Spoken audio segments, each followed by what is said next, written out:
हरे कृष्णा। हरे कृष्णा। समस्त भक्तों को हम हार्दिक स्वागत करते हैं आज का कार्यक्रम में। तो लास्ट टाइम हम देख रहे थे कि किस प्रकार विश्वामित्र जी वशिष्ठ जी से परास्त होते हैं।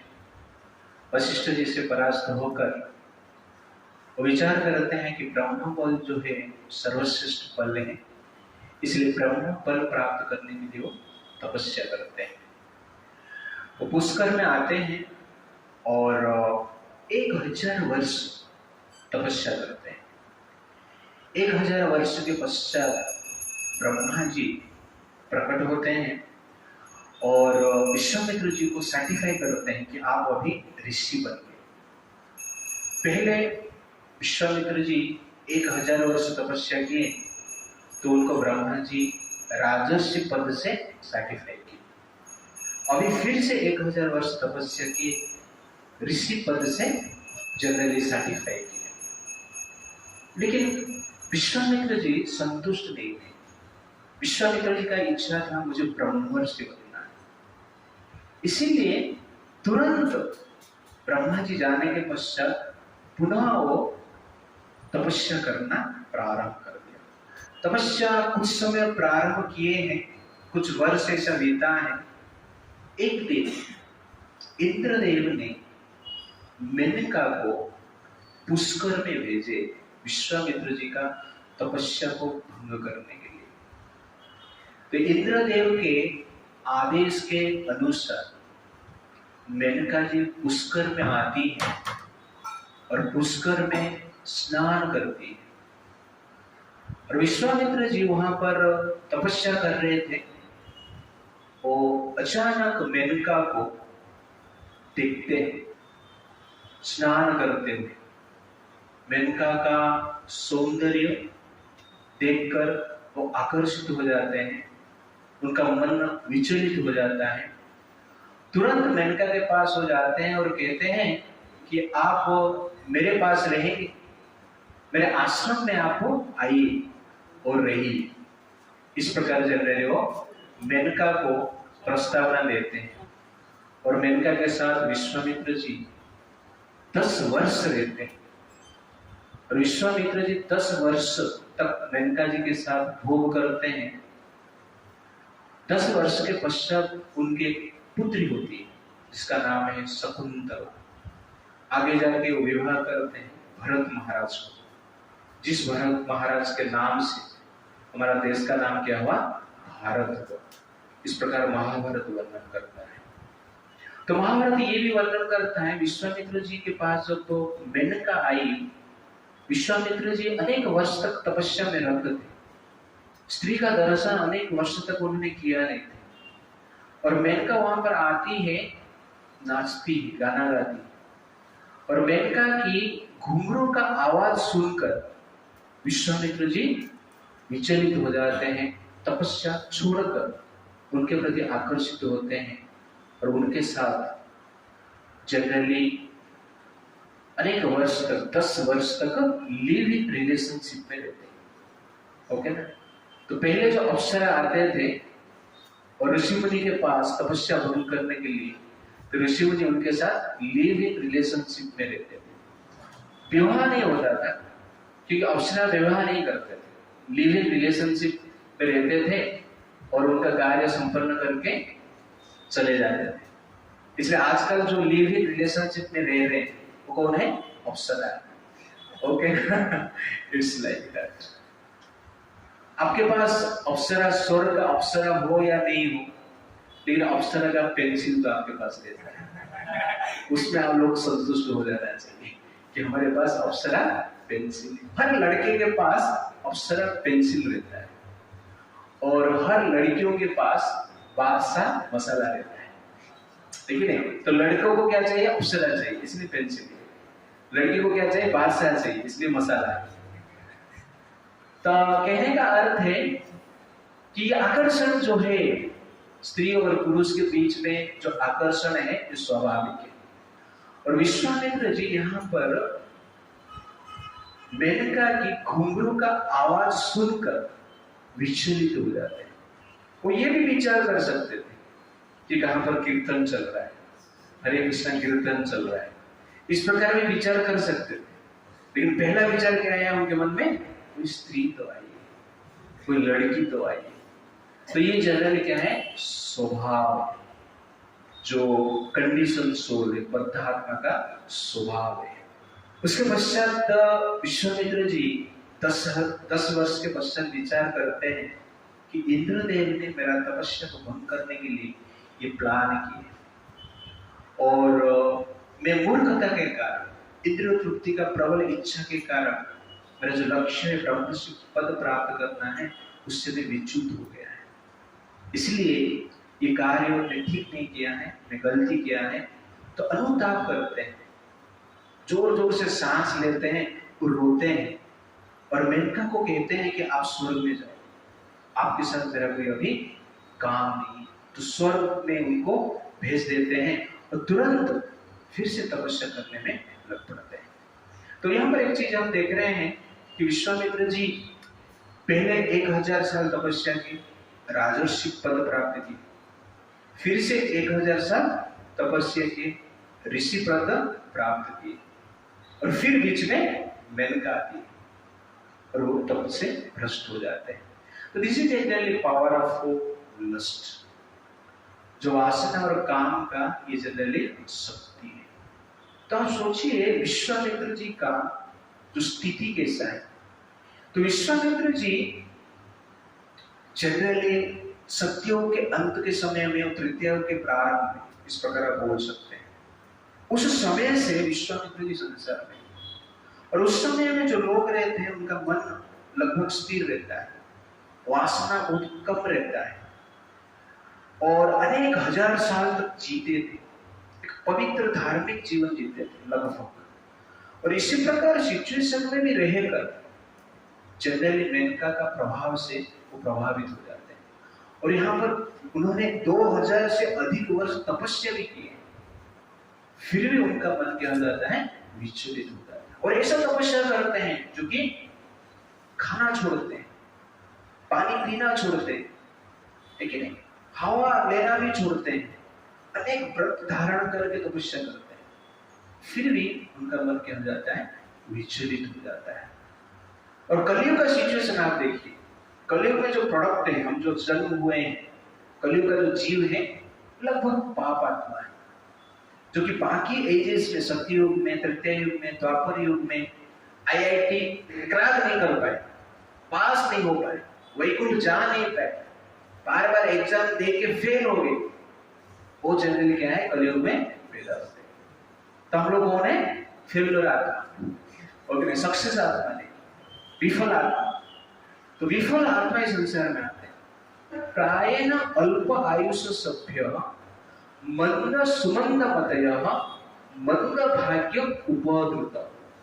तो कलयुग का ये स्पेशल फीचर है, प्रायेण अल्प आयुष, कम आयु के लिए हम जीते हैं, 100 साल भी जी नहीं पाते। प्रायेण अल्पायुष मंद सुमंद मतयः, मंद मतलब लेजीनेस, आलस्य सबके पास। सुमंद मतयः, सुमंद का अर्थ है स्पिरिचुअलिटी में इंटरेस्ट ही नहीं, मटेरियलिस्टिक एक्टिविटी में हम थोड़ा बहुत काम करते हैं, बट सुमंद का अर्थ है स्पिरिचुअलिटी में इंटरेस्ट ही नहीं।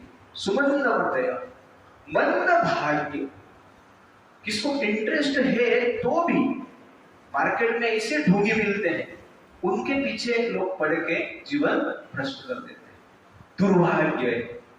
मंद सुमंद मतयः मंद भाग्य उपद्रुत। कलयुग के जो पर्सनैलिटी है हर पल डिस्टर्ब रहते, चिंता में रहते, तनाव में रहते, ये कलयुग का मेंटालिटी। छोटा बच्चा भी तनाव में है, ठीक है नहीं, युवक भी तनाव में है, वृद्ध व्यक्ति भी तनाव में है, धनवान भी तनाव में है, गरीब भी तनाव में है, डिजीज पर्सन तनाव में है, हेल्थी पर्सन भी तनाव में है, सब लोग तनाव में, फ्रस्ट्रेटेड, डिस्टर्ब। इस प्रकार सिचुएशन में माइंड को कंट्रोल करना डिफिकल्ट है, और विश्वामित्र के लिए उस समय में कंट्रोल करना डिफिकल्ट है। और उस समय में जो सेंस ऑब्जेक्ट था अति सहज से उपलब्ध नहीं होता। इंद्रदेव ने विश्वामित्र जी का तप को भंग करने के लिए स्वर्ग से मेनका को भेजे। आजकल हमारा तप को भंग करने के लिए इंद्रदेव को चिंता करने की आवश्यकता ही नहीं, क्योंकि सबका पॉकेट में मेनका है, रंभा है, उर्वशी है कि नहीं, और कुछ नहीं, सब में पॉकेट में लेके घूम रहे।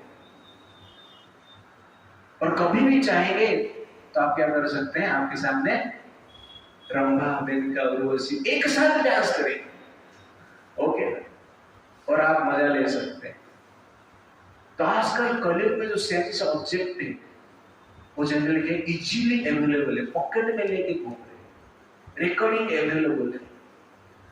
अमेरिकन उर्वशी, अमेरिकन अप्सरा, लेकिन भारतीय अप्सरा, ऑस्ट्रेलियन अप्सरा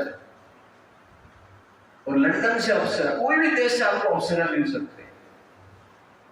इस प्रकार जनरली कलयुग का सिचुएशन है, और इस सिचुएशन में मन को कंट्रोल करना वेरी वेरी डिफिकल्ट है। आपके पास इंद्रिय तृप्ति का वस्तु नहीं है, मन को कंट्रोल करना इजी। जब स्मार्टफोन नहीं था, स्मार्टफोन के लिए कोई रोता नहीं था ही नहीं ना, रोएगा क्या? You understand? स्मार्टफोन आ गया तो स्मार्टफोन के लिए लोग मरते हैं। क्यों? है वस्तु, सेंस ऑब्जेक्ट है, इसीलिए मन को कंट्रोल करना डिफिकल्ट है कलयुग। तो पहले प्योर पर्सनैलिटी रहते थे, सेंस ऑब्जेक्ट अति सहज से उपलब्ध भी नहीं होता था। कलयुग में क्या है, इम्प्योर पर्सनैलिटी है, डिस्टर्ब पर्सनैलिटी है, अनफॉर्चुनेट पर्सनैलिटी है, इंद्रिय तृप्ति की प्रबल इच्छा है, और इंद्रिय वस्तु क्या है, इजीली अवेलेबल है, और उसमें सेंस को कंट्रोल करना क्या है, बड़ा डिफिकल्ट है। और इसीलिए प्रभुपाद जी अमेरिका में जाके जो किए हैं, very very difficult. Vishwamitra ji one में तपस्या कर रहे, एक ही मेनका आई, 2000 वर्ष पहले तपस्या कर चुके हैं, ये तीसरा 3000 वाला चल रहा था, उसमें जनरली लोग क्या हो गए, विचलित हो, सत्य तृतीय के पर्सनैलिटी। और श्रील प्रभुपाद अमेरिका में जाते हैं, और जहां पर की अप्सराएं घूमते रहते हैं, अप्सरा अवेलेबल कहां पर भी मिलेगी, और अनेक प्रकार की अश्लील जो दृश्य है, sinful scene are very easily available and can be seen easily also। ऐसे स्थान पर जाकर प्रभुपाद जी क्या करते हैं, हरिनाम प्रचार करते हैं, और बड़े बड़े अप्सराओं को भक्त बनाते हैं। ये प्रभुपाद जी का चमत्कार है, और प्रभुपाद जी उनसे प्रभावित नहीं होते, ये प्रभुपाद जी का महानता है। प्रभुपाद जी को कोई कहता था कि आपने चमत्कार क्या किया, तो प्रभुपाद जी कहते हैं, ऐसा चमत्कार मैं कर सकता हूं कि एक रूम में बिना वस्त्र से स्त्रियों को आप रखिए, और मैं वहां पर रहूंगा, एजिटेट नहीं, ये मेरा चमत्कार है। जो व्यक्ति प्रश्न पूछ रहा था, ये सुनकर वो डर गया, उसका मन ही एजिटेट हो गया। That is exactly Prabhupada. America ऐसा स्थान है, अमेरिका में रूम में रखने की जरूरत नहीं है। अमेरिका ऐसा स्थान है जहां पर कि naked nude personalities easily available है, हर जगह पे दिखता है। ऐसे स्थान पर प्रभुपाद जी जाकर अकेले प्रचार की, तो प्रभुपाद जी का शक्ति आया कहां से, ये भक्ति का प्रभाव। तो तपस्या और भक्ति, उसमें से सुपीरियर जो है भक्ति। जो व्यक्ति भक्ति ठीक से करता है, दिल से करता है, भाव से करता है, एक्चुअल होके करता है, तो भगवान के शक्ति से उसका मन, इंद्रियों अपने आप क्या होते हैं, कंट्रोल होता है। दैट इज एक्चुअली क्या है, भक्ति का पावर है। भगवान का शक्ति से ही उस मन को भगवान स्वयं कंट्रोल करते हैं। जिस प्रकार अर्जुन के रथ के ऊपर बैठकर भगवान क्या करते थे, अर्जुन को डायरेक्ट देते थे और कंट्रोल करते थे। ठीक उसी प्रकार जो भक्ति करते हैं, ये जो संसार का इंद्रिय वस्तु है, अप्सराएं, उनसे बचने के लिए भगवान क्या करते हैं, स्वयं उस व्यक्ति को प्रोटेक्ट करते हैं। इसलिए प्रभुपाद जी कार्य में सक्सेस होगा। तो प्रभुपाद जी अनेक अप्सराओं को डिवोटी बने और उसके साथ साथ अनेक बादशाह को उनको भी डिवोटी बनाए। That is exactly Prabhupada.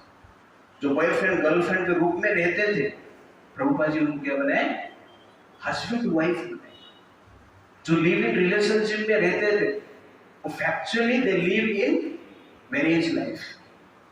That is exactly Prabhupad ji का पावर। वो कैसे संभव हुआ? हरि नाम से हुआ है। हरे कृष्णा कृष्णा कृष्णा हरे हरे, हरे राम राम राम हरे हरे। प्रभुपाद जी कभी कभी से लेक्चर देते थे, तो उस समय पे एक बार ऐसे इंसिडेंट हुआ, एक लड़की बीच में खड़ी हो गई, होकर बोलती है, Prabhupad ji I want to marry you. प्रवचन, तो सोचिए लेक्चर दे रहे, वो लड़की खड़े होके इसे बोल रहे। वो अमेरिका में संभव है, भारत में ही संभव नहीं है। ओके ना? प्रभुपाद जी वहां पर सर नीचे करते हैं और कहते हैं, I have already left my family life, I am a sannyasi. बाद में प्रवचन देना शुरू कर देते, तो लड़की बैठ जाती। That is actually Prabhupad. Prabhupad ji को शिष्य थे, प्रभुपाद जी को एक बार बोले, एक नाइट क्लब को देखकर बोलते, प्रभुपाद जी नाइट क्लब में जाके हम बुक डिस्ट्रीब्यूशन करें।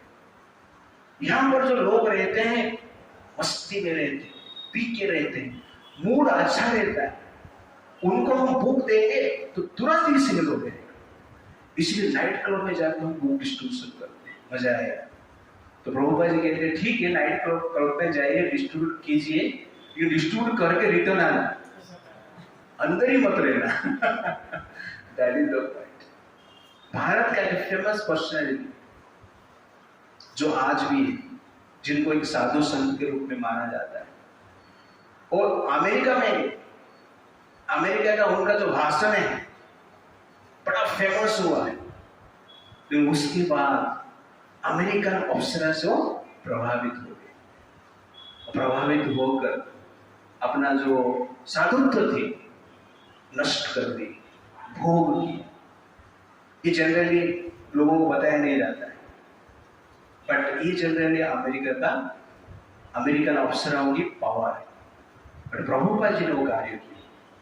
और आप लोग सुने रहेंगे ओशो भी अमेरिका में, ओके ना, 1980s में, 81, 82 में अमेरिका जाकर 65,000 एकड़ जमीन वो खरीदा और वहां पर एक सिटी भी बनाया, रजनीशपुरम करके। और ओशो का फिलोसफी क्या था? संभोग से समाधि, सेक्स से सेल्फ रियलाइजेशन। ये ओशो का फिलोसफी। और ओशो एक टॉप फिलोसोफर है। उस समय 1980s का एक प्रोफेसर है, संस्कृत का स्कॉलर है।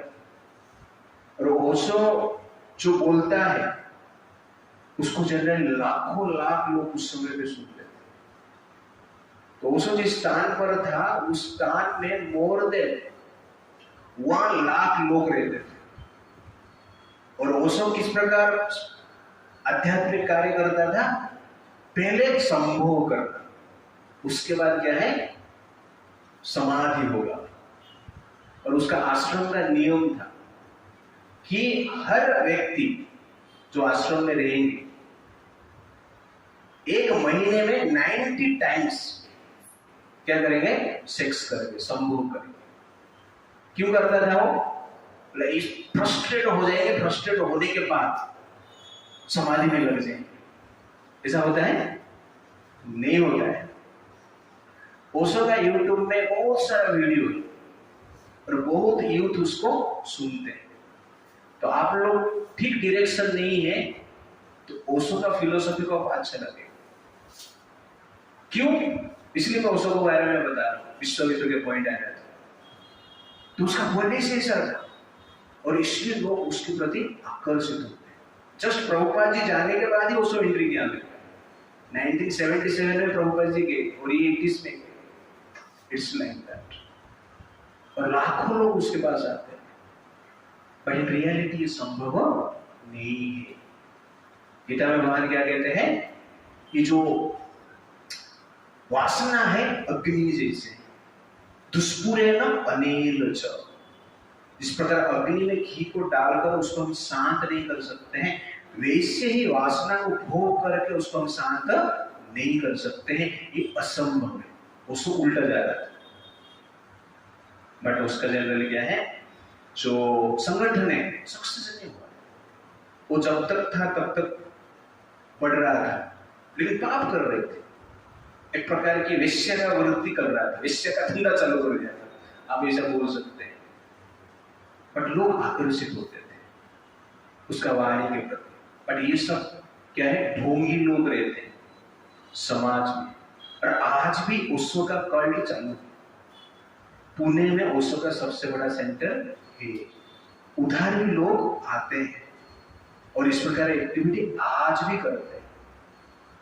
तो इससे हमें क्या होना चाहिए, बचना चाहिए। और ये जो वासना क्या करते हैं, ज्ञानम अभ्रुत, ये ज्ञान को अभ्रुत कर देता है, ढक देता है। तो ये जो नॉलेज है, सेंस कंट्रोल का नॉलेज है, भक्ति के प्रति जो आकर्षण है, इसको ढक देता है और भोग प्रवृत्ति को बढ़ावा देता है। इसलिए हमें जनरली क्या करना चाहिए, इससे बचना चाहिए। इसलिए कपिल मुनि श्रीमद् भागवतम में कहते हैं, मेरे पीछे श्लोक आप लोग बोलिए, योपायति ही शनैर्माया, योपायति ही शनैर्माया, योषित देवनिर्मिता, कामीक्षत आत्मना मृत्युम्, कामीक्षत आत्मना मृत्युम्, तृणैकूपम् इवावृतम्, तृणमीकूपम् इवावृतम्। तो वेरी नाइस वर्स। कपिल मुनि उनको माँ को बता रहे, स्त्री माँ को बेटा बता रहे। क्या बता रहे हैं? The woman created by the Lord is the representation of Maya, and one who associates with such Maya by accepting services must certainly know that this is the way of death, just like a blind well covered with the grass. किसको बता रहे हैं? माँ को भी बता रहे हैं। क्या बता रहे हैं? उपायति शनैर माया, योषित देव निर्मिता। योषित मतलब स्त्री, लड़की। देव विनिर्मिता, निर्मिता नहीं, क्या है? विनिर्मिता, विशेष रूप से उसको डिजाइन किया गया है। किस लिए? ताम इच्छत आत्मना मृत्यु, नरक में जाने के लिए, मृत्यु की ओर जाने के लिए, पतन की ओर जाने के लिए, फेलर की ओर जाने के लिए किसको डिजाइन किया गया है? माया योषित विनिर्मिता, देव विनिर्मिता, देवताओं के घर भगवान ने उसको स्पेशल डिजाइन किया है। तो यहाँ पर कपिल मुनि कहते हैं, ताम इच्छत आत्मना मृत्यु, वो मृत्यु है। और हम क्या सोचते हैं? तू मेरा जीवन है। तेरे भी जीवन हो ही नहीं सकता है। शादी से पहले क्या बोलते हैं? जनरली तू मेरी जान है, लेकिन और शादी के बाद तू जा। तो कहने का अर्थ है, देखा है ये मृत्यु है। और संसार में अनेक व्यक्ति स्त्री के पीछे पड़कर मृत्यु को प्राप्त किए, फेलर हुए। यहाँ पर विश्वामित्र जी हम देख रहे, ऑलरेडी 2000 वर्ष तपस्या कर चुके हैं। रावण का हमने जीवन देखा, और शास्त्र में अनेक ऋषि मुनि भी हुए हैं। और यहाँ पर विश्वामित्र कहते हैं 10 साल में जिया आपके साथ, लेकिन मुझे कैसे लगा? एक रात जैसे लगा। You understand? ये जनरल क्या इसे यहाँ पर कहते हैं, ताम इच्छत आत्मना मृत्यु, ये मृत्यु जैसे। कैसे? तृणैकूपम इवावृतम, जैसे कुआं ग्रीन ग्रास से कवर रहता है तो आपको लगेगा अच्छा ग्रास फील लिया, थोड़ा जाके बैठते हैं, लेटते हैं, फुटबॉल खेलते हैं, और जब जाके बैठने लगा अंदर घुस गया, फुटबॉल खेलने लगा अंदर गिर गया, मर गया। वैसे ही ग्रास ऐसे सुंदर दिखता है, अट्रैक्टिव है, वैसी जो लड़की है, स्त्री है, अट्रैक्टिव दिखती है कि नहीं? पूरा मेकअप करके आती है और आपको ब्रेक करने के लिए, आपका हार्ट को ब्रेक करने के लिए, और उस मेकअप को देख के जनरली हम आकर्षित हो जाते हैं। जिस प्रकार ऐसे कुआं है, उसका ग्रास को देख के हिरण आकर्षित हो जाते हैं और ग्रास खाने के लिए जाते हैं तो कुएं के भीतर गिर के मर जाते हैं। वैसी स्त्रियां, इसीलिए यहाँ पर कपिल मुनि उनको मां को ही बताते हैं, तृणै कूपम इवावृतम। तो स्त्री के लिए पुरुष क्या है?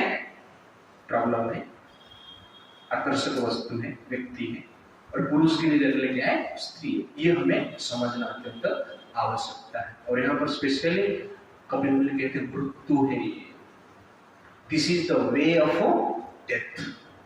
मृत्यु का रास्ता है, फेलियर का रास्ता है, पतन का रास्ता है, इसलिए हमें स्त्री से बचना चाहिए। Woman as mother is the way of birth, but woman as object of enjoyment is the way of death. माता है कभी जन्म दी है, इसलिए माता है। अब माता समझते हो तो बहुत कुछ आप निर्माण कर सकते हैं, लेकिन आप जब ऑब्जेक्ट ऑफ एंजॉयमेंट समझते हो तो आपके लिए क्या है? ये मृत्यु है। स्त्री को क्या समझना चाहिए? हमें माता समझना चाहिए। मातृवत वरदानेषु। कोई भी लड़की को आप देख रहे हो तो आप अपना माता को याद कीजिए और अपना बहन को याद कीजिए। आपका जो मन है कंट्रोल में रहे, और कुछ उपाय नहीं, और कुछ उपाय। कोई भी स्त्री को देखो या लड़की को देख रहे हो, देखो मत, इसे देख लिया अचानक मान लो, तो किसको याद करना चाहिए? माँ को याद करना चाहिए, बहन को याद करना चाहिए। तो मन अपने आप क्या हो जाएगा? शांत हो जाएगा। तो इट्स वेरी वेरी डिफिकल्ट। ये कपिल मुनि कहते हैं। कपिल मुनि कौन है? भगवान है, स्वयं भगवान इस प्रकार के। क्यों? कि उन्होंने निर्माण किया है, उन्होंने डिजाइन किया है। बोलते हैं ना देव विनिर्मित, तो देवताओं के द्वारा निर्माण किया है, इसलिए मृत्यु के लिए और बार बार संसार में हम घूमते रहते हैं ना, जन्म मृत्यु का चक्र में घूमते रहते हैं। क्यों मालूम है? इसके लिए, और कुछ नहीं। स्त्री के लिए, सेक्स लाइफ के लिए। इसलिए इसको छोड़ना अत्यंत आवश्यकता है। एक टीचर ने स्टूडेंट को पूछा सबसे बेस्ट रात्रि क्या है? शिवरात्रि, कालरात्रि या नवरात्रि? स्टूडेंट बोलता है सर सुहाग रात्रि। ओके, तो कहने का अर्थ है कि लोग आजकल जो स्टूडेंट है ये कार्य में अधिक लिप्त है। कहां से? स्कूल में नहीं, कॉलेज में नहीं, स्कूल से। 8th स्टैंडर्ड 9th स्टैंडर्ड के लड़कियां प्रेग्नेंट हो जाती है। ऐसे भी होता है, आप लोगों को पता रहेगा, मेरे साथ हम लोग सुना है कि हमारे टाइम पे ऐसा होता नहीं, आप लोगों के टाइम हो रहा है ना? हाँ, किसका एक्सपीरियंस है यहाँ? कोई बताएगा? एक्सपीरियंस मतलब सुनना है, तुम लोगों ने किया नहीं कुछ।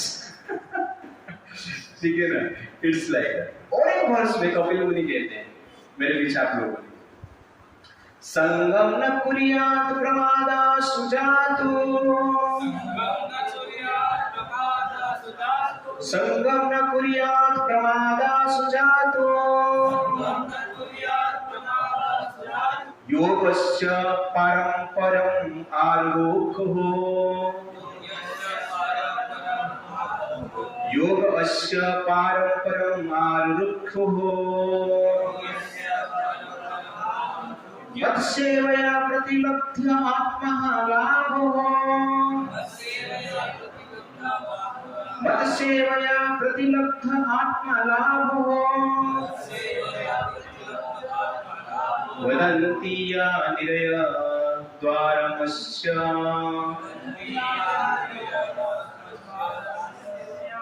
One who aspires to reach the culmination of yoga and has realized himself by rendering service unto me should never associate with an attractive woman, for such a woman is declared in the scripture to be the gateway to hell for the advancing devotee. किसके लिए यहाँ पर बोल रहे हैं? योगस्य पारम परम आरुक्ष्य, जो योग का स्तर पर परफेक्ट हो चुका है, मत सेवाया प्रतिलब्ध आत्मलाभ हो, जो कि मेरा सेवा में रत है, मेरा डिवोटी है, ऐसे व्यक्ति भी संगम न कुरिया, प्रमादस जातु, स्त्री के साथ संग मत करो, संगम न कुरिया। थर्ड क्लास लोगों के लिए नहीं बात कर रही, लफंग के लिए बात नहीं कर रही, टप्परी का बात नहीं कर रही, टप्पर के बारे में बात कर रहे हैं। ऐसे लोगों को कपिल देव बोलते हैं संगम न कुरिया, संगम मत कीजिए। प्रमदास, स्त्री को प्रमोद बोलते हैं, प्रमाद मतलब क्या? विपत्ति। ओके यहाँ पर स्पेशल कहा जा रहा है प्रमदासु, उनका नाम है प्रमोदा, मतलब विपत्ति। प्रमाद में है, में चिंता में, टेंशन है। स्त्री मतलब टेंशन। It's like that. तो कहते हैं संगम न कुरियात प्रमदासु, स्त्री के साथ संग मत करो। स्त्री मतलब क्या है? टेंशन। मैं नहीं कह रहा हूं, कौन बोल रहे हैं? कपिल मुनि बोल रहे, शास्त्र बोल रहा है। टेंशन, विपत्ति। और वरंती या निरय द्वारमस्य, और कौन है? हेल, नरक का द्वार है। किसके लिए बोल रही है? तत्पर आदमी के लिए, योगी के लिए बोल रहे, साधु के लिए बोल रहे, संत के लिए बोल रहे कि ऐसे व्यक्ति को भी संग नहीं करना चाहिए। If we dwell, then woman is the gateway of hell. संग करेंगे तो निरय द्वार। तो इसलिए हम संगम न कुरिया, ये भगवान का आदेश। और कलियुग ऐसा के युग है जहां पर क्या है, ये संग नॉर्मल है। इसलिए कलियुग में very difficult to progress in spiritual life. इसलिए कलियुग में आप देखेंगे कि जो साधु संत है आश्रम में ज्यादातर स्कैंडल भी दिखता है। क्यों? स्त्री संगम न कुरिया। और किसके लिए? बड़े बड़े ऋषि मुनि के लिए बात बोल रहे हैं। तो कहने का अर्थ है स्त्री संग और भक्ति तो एक साथ नहीं चल सकता है। इसलिए हमें कंट्रोल, अपने आप को कंट्रोल करना है और ये संग से बचना है। जो कार्य होना, जितना कार्य चाहिए उतना ही करके वहां से निकल जाता है। ज्यादा सोचना, विचार करना, फ्रेंडशिप करना, ये फ्रेंडशिप नहीं। फ्रेंडशिप मतलब किसके साथ फ्रेंडशिप हुआ? प्रमाद के साथ। टेंशन के साथ फ्रेंडशिप करेगा? ये मेरा गर्लफ्रेंड है, प्रमाद है, टेंशन है। और ये रियलिटी भी देखा गया है समाज। जिस स्टूडेंट का गर्लफ्रेंड नहीं है वो सुखी है कि नहीं? भावेश सुखी ना तुम? तो 10th पास होगा तो जाएगा, बाद में पॉसिबिलिटी है। कभी कॉलेज में जाना है तो ये प्रमाद के साथ फ्रेंडशिप नहीं करना है। That is the point. If Lord Ram desires, then only you can be free from lusty desires. भगवान चाहेंगे तो हम निश्चित रूप से लस्टी डिजायर से बच सकते हैं, और कोई उपाय नहीं। हमें प्रार्थना करना है, भक्ति करना है और भगवान के ऊपर डिपेंड रहना है। भगवान आप मुझे बचाइए। That is the point. इसलिए अर्जुन स्वर्ग में गए और स्वर्ग में उर्वशी जब अर्जुन के प्रति आकर्षित हुई, अर्जुन को प्रपोजल दिया, तब अर्जुन ने क्या बोला कि आप मेरे माँ हैं। That is exactly Arjun. स्वर्ग में माँ बोल के आया। You understand? स्वर्ग में माँ बोल, जो प्रपोजल करने के लिए आए। आप लोग रात दिन सोचते हैं प्रपोजल कभी आएगा, प्रपोज कभी मिलेगा। ऐसे जनरल आप लोग रात दिन सोचते हो, मिलता नहीं हो अलग बात है, लेकिन स्वर्ग में ही प्रपोज करती है। और अर्जुन वहां पर क्या बोलते हैं, मां। इंद्र ये देखकर आश्चर्य हो जाते हैं, ऐसे कैसे संभव हो गया, धरती का ये लड़का है, मेरा ही बेटा है, इसके पास इतना सेंस कंट्रोल शक्ति है, और मैं इधर इंद्र ही उर्वशी को भेजे, जाओ तो देखो।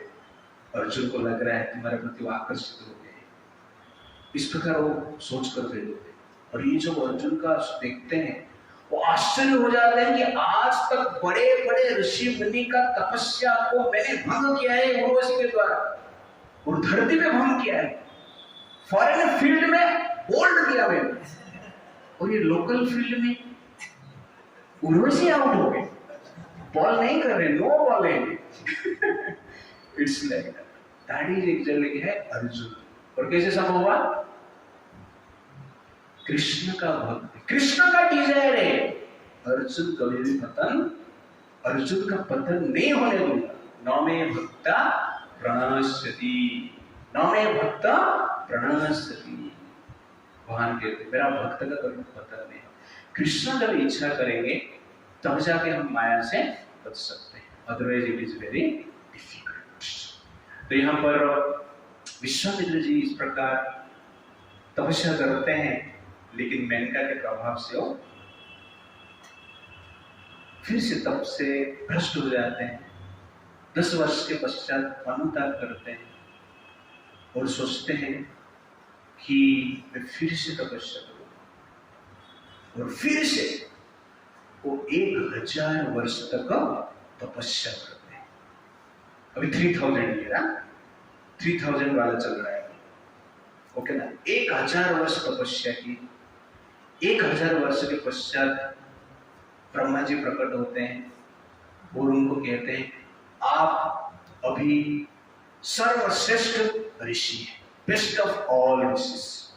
पहले राजर्षि, बाद में ऋषि, अभी सर्वश्रेष्ठ ऋषि, श्रेष्ठ ऋषि, सर्वश्रेष्ठ नहीं, श्रेष्ठ ऋषि, इस प्रकार वो कहते हैं। फिर भी विश्वामित्र जी बोलते हैं कि अभी मैं श्रेष्ठ ऋषि ही बना है, मुझे क्या बनना है, ब्रह्मर्षि बनना है।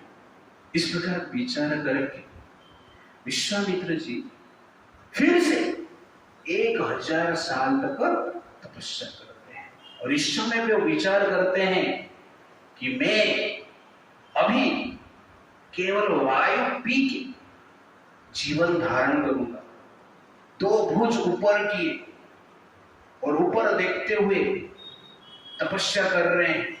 ठंडी के सीजन में या तालाब के बीच, नदी के बीच में जाकर पानी में रहकर हाथ ऊपर करके तपस्या करते थे। गर्मी के सीजन में चारों ओर आग लगाते थे, तपस्या करते थे। बारिश का सीजन में वर्षा में भीग भीग कर तपस्या करते। यहाँ पर बारिश बंद हो गया, जहां पर बारिश होता था वहां पर जाकर खड़ा होकर क्या करते थे, तपस्या करते थे। इस प्रकार 1000 साल तपस्या की। इंद्र को फिर से चिंता, मेनका को भेजा, फेल तो हुआ, फिर से स्टार्ट कर दिया, और अब विश्वामित्र को मानना पड़ेगा। अभी बोले दूसरा अप्सरा को भेजता, तो रंभा को भेजा। रंभा बोली मैं जाऊंगी नहीं। विश्वामित्र अभी 3000 वाला तपस्या कर रहे हैं, 3000 वर्ष हो जाएगा, तीसरा टर्म चल रहा है उनका, तीसरा अटेम्प्ट, लेकिन तीसरा अटेम्प्ट में सक्सेस हो जाएंगे, नहीं तो क्रोध आएगा उनको। पहले तो वो लस्ट काम आया था, क्रोध आ जाएगा तो मेरा हालत खराब हो जाएगा, मैं नहीं जाऊंगा। तो इंद्रदेव बोलते हैं नहीं नहीं आप चिंता मत करो, आपके पीछे मैं भी आ रहा हूं और कामदेव को भी साथ मिलेगा, आप जरा सिर्फ डांस शुरू करो, उसके आपके पीछे हमें है। तो रंभा आती, इंद्र भी आते हैं पीछे, वो छुप के रहते हैं, इंद्रदेव और कामदेव, और रंभा डांस करना शुरू कर देते। विश्वामित्र जी लगभग 1000 वर्ष हो गया था, तो डांस जब सुनते हैं, आंख खोलते हैं, लेकिन अभी काम नहीं उनके हृदय में, क्रोध है। क्रोधित होकर श्राप देते हैं, बोलते हैं रंभा तू अभी से एक पत्थर बन जा और अगला 10,000 वर्ष तक पत्थर बन के रहे।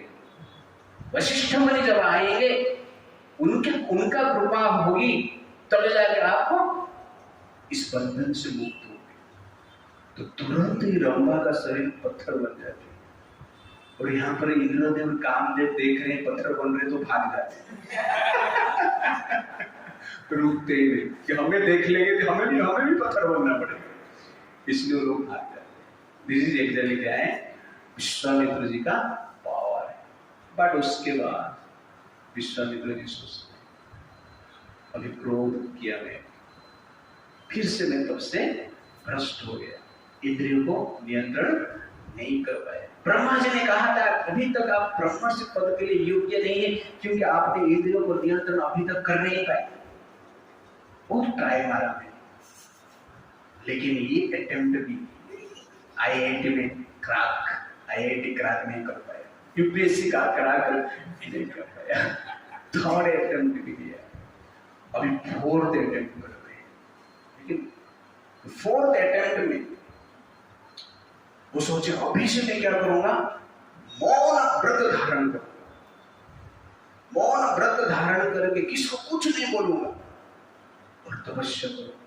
इस प्रकार विचार करके मौन व्रत से, बिना आहार से, कुछ खाते नहीं है, 1000 वर्ष तक तपस्या करते हैं।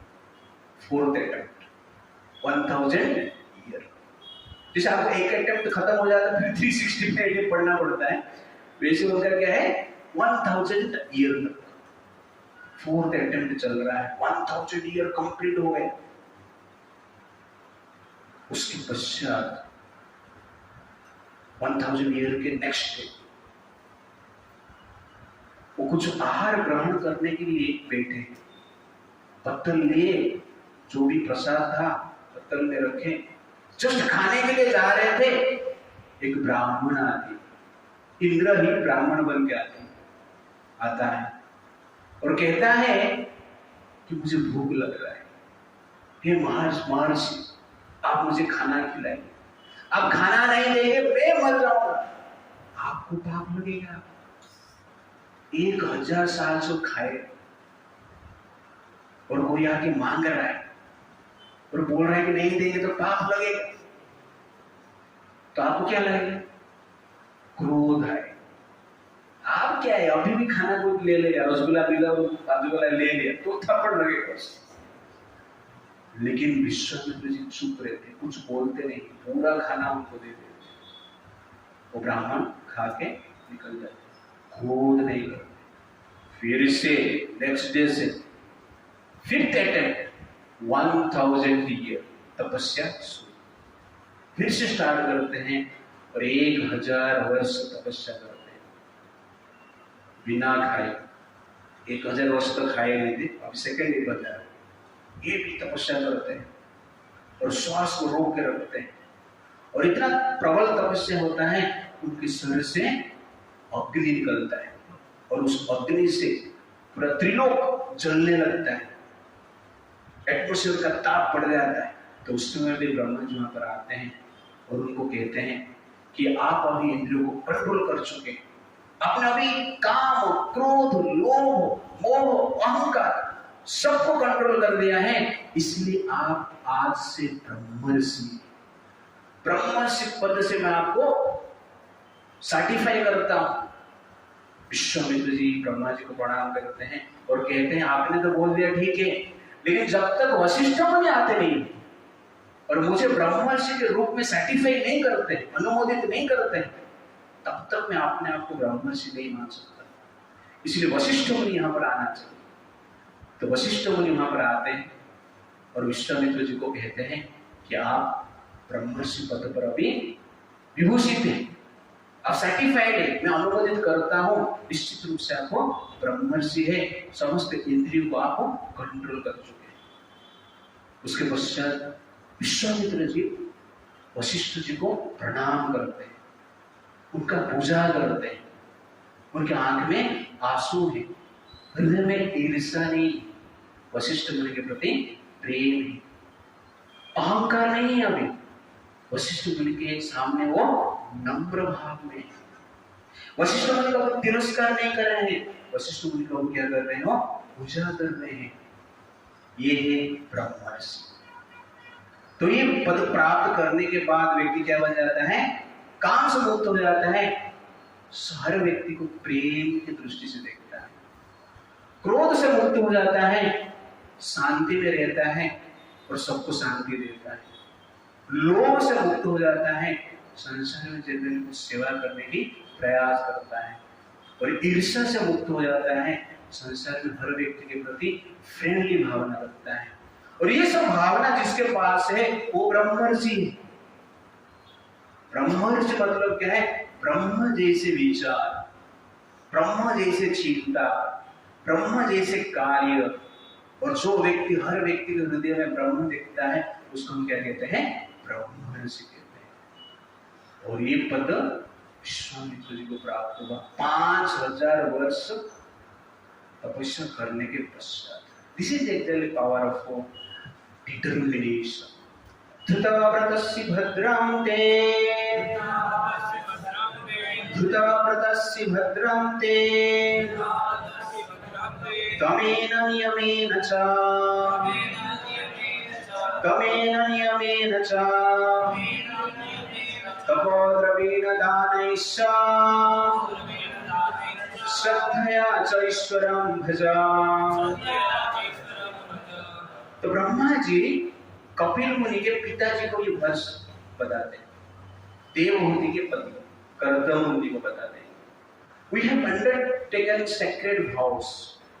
God will bless you. Hence you should worship the Lord with great faith through sensory control, religious observations, austerities, and gifts of your money in charity. धृता व्रतस्य भद्रं ते, दृढ़ व्रत के साथ, दृढ़ निश्चय के साथ आप क्या करो, तपस्या।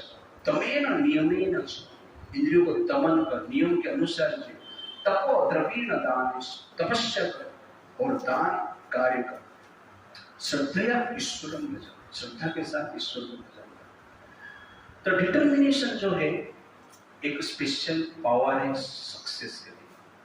तो विश्वामित्र की ये स्टोरी बहुत एग्जैक्टली एग्जाम्पलरी और होप गिविंग। कितने बार फेल हुआ आप सोचिए, हमें तीसरा तो फेल ले रहे विश्वामित्र जी का। फर्स्ट आप देखेंगे विश्वामित्र का लाइफ में पहले लोभ उनके हृदय में, पहले अहंकार के कारण लोभ आया, इसलिए गाय के लिए फाइटिंग की। उसके बाद अहंकार जब कुचल गया तो अहंकार और बड़ा, प्रतिशोध के लिए वशिष्ठ जी के साथ फाइटिंग की, फेल हो गई। उसके बाद वो विचार किए अभी फाइटिंग से छोड़ो, मुझे क्या बनना है, ब्रह्मर्षि बनना है। और उसके लिए 5000 वर्ष तपस्या। बीच में मेनका आई, काम से फेल हो गई, फिर ट्राई की। बाद में रंभा आई, क्रोध हुआ, फेल हो गई, फिर ट्राई की। बीच में ऋषि पद मिला, राजर्षि पद मिला, फिर ट्राई की। तो उन्होंने कभी छोड़ा नहीं, बार बार फ्राई होते थे, बार बार ट्राई करते। ये दोनों चलता रहे, फ्राई एंड ट्राई, कंटिन्यूअसली चलता रहना चाहिए। आपका ट्राई का फ्राई कभी नहीं होना चाहिए। आप फ्राई हो जाएंगे तो भी चलेगा, लेकिन आपका जो एफर्ट है उसको कभी हमें छोड़ना नहीं चाहिए। ये विश्वामित्र जी का पॉइंट है। फेल हो जाना कोई बड़ी बात नहीं, फेल होना ये जनरली स्वाभाविक है, फेल होना स्वाभाविक हो ही जाता है। अच्छे अच्छे स्टूडेंट भी फेल होते हैं। केवल मैं स्टडी के बारे में बात नहीं कर रहा, संसार में कोई भी उत्थान और पतन के बारे में बता रहा हूँ, तो उसमें आपको विचलित नहीं होना है। डिटर्मिनेशन के साथ आपको क्या करना है, कार्य करना है। और डिटर्मिनेशन जो है, दृढ़ निश्चय जो है, आत्मा का एक स्पेशल शक्ति है। ये मन का शक्ति नहीं है। मन का शक्ति क्या है, नो डिटर्मिनेशन, निश्चय ही नहीं मन में। और निश्चितता जो है वो मन का नेचर है। जो निश्चयता है, डिटर्मिनेशन, आत्मा का नेचर है। और मन हमें बार बार नेगेटिव चीज को लेके जाता रहेगा, होपलेस करता रहेगा, और हम फेल भी होते रहेंगे मन के कारण। विश्वामित्र जी फेल हुए इसलिए मन के कारण, मेनका को देखे, मन के कारण फेल हुए। ब्रह्मा को देखकर क्रोधित हुए, मन के कारण क्रोधित हुए। तो मन के कारण वशिष्ठ जी के साथ झगड़ा किया। इसलिए मन क्या करता है, डिटर्मिनेशन को नष्ट करता है। और ये डिटर्मिनेशन लॉस क्यों हो जाता है, भोग की इच्छा के कारण। जिस व्यक्ति के हृदय में अधिक भोग करने की इच्छा रहेगा, एंजॉयमेंट की इच्छा रहेगा, वो डिटर्मिनेशन में कार्य नहीं कर पाएगा। तो यहां पर भोग की इच्छा हुआ ना विश्वामित्र जी का, इसलिए अपने डिटर्मिनेशन को लॉस कर देते। मेनका के द्वारा प्रभावित हो रहे थे भरत महाराज रामायण में। तो भरत जी को सब लोगों ने बोला कि आप राजा बन जाओ, लेकिन वो राजा बने नहीं। वशिष्ठ जी बोले, अयोध्या वासी भी बोले, आप राजा बन जाओ, राज्य आपका ही है, पिताजी आपको देके गए। तो भरत जी कहते हैं ये राज्य मेरा नहीं है, ये राज्य राम का ही, राम का था, राम का है और राम का रहेगा, कभी हो ही नहीं सकता है मेरा। इसलिए मैं राज्य को भोग नहीं कर सकता हूं, राज्य को त्याग भी नहीं कर सकता। क्यों? त्याग कौन करेगा? जो कुछ मेरा नहीं होगा उसका मैं त्याग कर सकता हूं, मेरा ही नहीं तो मैं त्याग कैसे करूं? हो सकता है? नहीं। इसलिए हम राज्य का मालिक भी नहीं है और ये राज्य को त्याग नहीं कर सकते कि हम मालिक भी। तो ये क्लैरिटी है भरत महाराज का। इसलिए कितना भी उनको बोला जाता है तो बोलते हैं मुझे राज्य नहीं चाहिए। डिटर्मिनेशन। क्यों डिटर्मिनेशन स्ट्रांग रहा? भोग करने की इच्छा। लेकिन सुग्रीव के दृष्टि से आप देखें, सुग्रीव को आप देखें, उसको जनरली सुग्रीव आ गया, बाली मर गया सोचकर, और उनके जो प्रजा थे वो यानी राजपद तो खाली, सिंहासन खाली, बैठ जाते। तो 2-3 बार बोला नहीं नहीं भाई को आने तो आ सकता है, कुछ गारंटी नहीं है। नहीं मर गए रहेंगे तो अभी तो राज्य से, तो राजपद पर बैठ गए। क्यों? भोग करने की इच्छा है। हमारा भी ऐसा होता है ना, घर किसका घर पे जाते हैं, खाने के लिए बोलते हैं, ठीक है नहीं, थोड़ा खा लो थोड़ा खा लो, 2-3 बार मना करते हैं, चौथे बार खा लेते हैं। क्यों? खाने का इच्छा ही ऐसा रहता है। लेकिन भरत जी को जब राज्य को बार-बार दिया जा रहा था, मना कर रहे थे, तो भोग की इच्छा को छोड़ेंगे तो डिटर्मिनेशन अपने आप बढ़ेगा। राम जी के पास गए सब, राम जी को भी बोले आप आ जाइए, राजपथ पर बैठ जाइए। कौन बोला? वशिष्ठ मुनि ने कहा, बाकी ऋषि मुनि भी कहे, भरत भी बोल रहे हैं, 3 रानियां भी बोल रही हैं, और पूरा अयोध्यावासी बोल रहे हैं, कोई अपोजिशन नहीं है। पूरा 100% वोट क्या है? राम के पार्टी में है। राजा बनो, पीएम मतलब खाली है। लेकिन राम जी क्या बोलते? नहीं। पिताजी ने कहा वन में रहे, पिताजी ने मुझे वन का राज्य दिया, इसलिए वन का ही राज्य में रहूंगा। और भरत को अयोध्या का राज्य दिए है, इसलिए अयोध्या का राजा भरत। भरत बोला नहीं, राम बोल रहे नहीं। बाद में भरत क्या करते हैं? पादुका लेके जाते हैं। आगे आएगा, रामायण में दूसरी जगह पे जाएंगे तो इसका जब सुनेंगे। पादुका लेके जाके राजा के रूप में वो सेवा नहीं करते, राजा का सेवक के रूप में सेवा करते, राम का सेवक के रूप में वो सेवा करते, राजा बने ही नहीं। दैट इज डिटर्मिनेशन, दृढ़ निश्चय। तो दृढ़ निश्चय संभव होगा जब आपको भोग वृत्ति से, प्रवृत्ति से दूर रहेगी, नहीं तो निश्चय नष्ट होता रहेगा। और विश्वामित्र जी सक्सेस हुए कि वो धीरे धीरे भोग वृत्ति को छोड़े। एक साथ भोग वृत्ति छूटता नहीं, ये भी ध्यान रखना। अब लेक्चर सुना, भोग वृत्ति पूरा छोड़ दूंगा, लेकिन पूरा खाना पीना बंद करके पढ़ाई करूंगा, बाद में पता चला कि हॉस्पिटल में है कि नहीं। तो बाहर एक साथ भोग वृत्ति नहीं जाता है, बट हमें धीरे धीरे ट्राई करना चाहिए। और आप जो आप कार्य करें, स्टूडेंट के लिए specially, failure is not a problem, but don't lose your determination. दृढ़ निश्चय को कभी नहीं छोड़ना। जब तक सक्सेस नहीं मिलता है तब तक करते रहना चाहिए, एटलीस्ट इन भक्ति। बाकी चीज में मत करना। अब यूपीएससी 2-4 बार ट्राई किया, हुआ नहीं तो दूसरा काम करना, नहीं तो फ्रस्ट्रेट हो जाएगा। वैसे भी इंजीनियरिंग जे जो भी है मेडिकल जिसमें भी आप ट्राई कर रहे हो 2-3 बार ट्राई कर लो, नहीं हो रहा है चुपचाप जल्दी अन्य लाइन में जा। मेरा भाई भी वो 2 बार ट्राई किया मेडिकल के लिए। मैं भी गया था मेडिकल बुक देखने के लिए, मैंने एंट्रेंस 12th के बाद। मेरा एक दोस्त था 2 बार फेल हो गया था एंट्रेंस में। उसके बाद मैं गया था कि हम भी थोड़ा डॉक्टर बनेंगे। तो जाके वो बुक देखा मैंने, वो बुक इतना बड़ा था, एग्जैक्टली इतना हाइट का था।